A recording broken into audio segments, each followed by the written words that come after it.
Hər vaxtınız xeyir əziz izləyicilər, kanalımıza abunə olub like etməyi unutmayın. Qeyd olunan faktlara əsasən 28 noyabr 2025-ci il tarixində Gəncə Regional Kollecdə direktor Xoşqədəm Xudiyevanın göstərişi ilə metodist Tərlan Qayıbovanın otağında keçirilən iclasda bir sıra qlobal hüquq və etik normalarının pozulduğu iddia edilir. İclas başlamazdan əvvəl müəllimlərin sumkalarını və mobil telefonlarının onlardan alınması, bu cür üsulun zorla təlim-tərbiyə müəssisələrində həyata keçirilməsi şəxsi mülkiyyətə müdaxilə kimi qiymətləndirilir. 66 yaşlı hüquqşünasın da iştirakı ilə təşkil edilən iclas zamanı hər cümlənin sonunda müəllimlərə təhqir edici ifadələrin işlədilməsi və psixoloji təzyiq göstərilməsi şikayətçi müəllimlər tərəfindən çatdırılıb. Məktəbdə dərs yükünün və fən bölgüsünün qanunvericiliyə uyğun olmaması isə, məsələn, bir müəllimə 942 saat dərs saatı yazılması, digərinə uyğun olmayan ixtisas üzrə dərs saatının minimumdan az verilməsi bu əmək qanunvericiliyi və təhsil qanunu tələblərinə ziddir.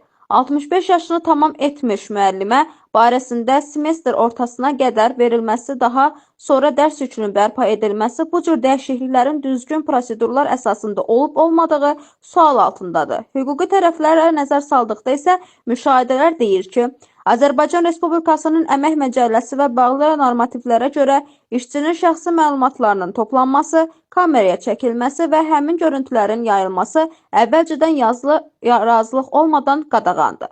Məktəblərdə müəllimi işə götürən münasibətləri daxilində dərs yükü, ixtisas uyğunluğu və əmək şərtləri qanunla tənzimlənir.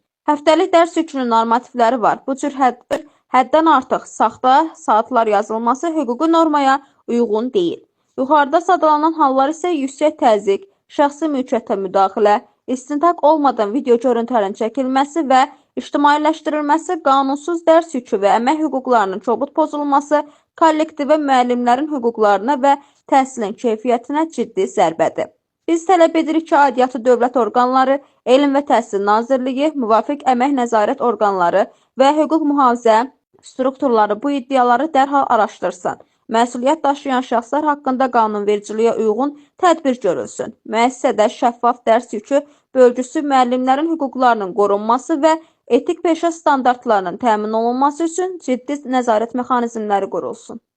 Videomuzu bəyəndinizsə kanala abunə olmağı və videonu bəyənməyi unutmayın.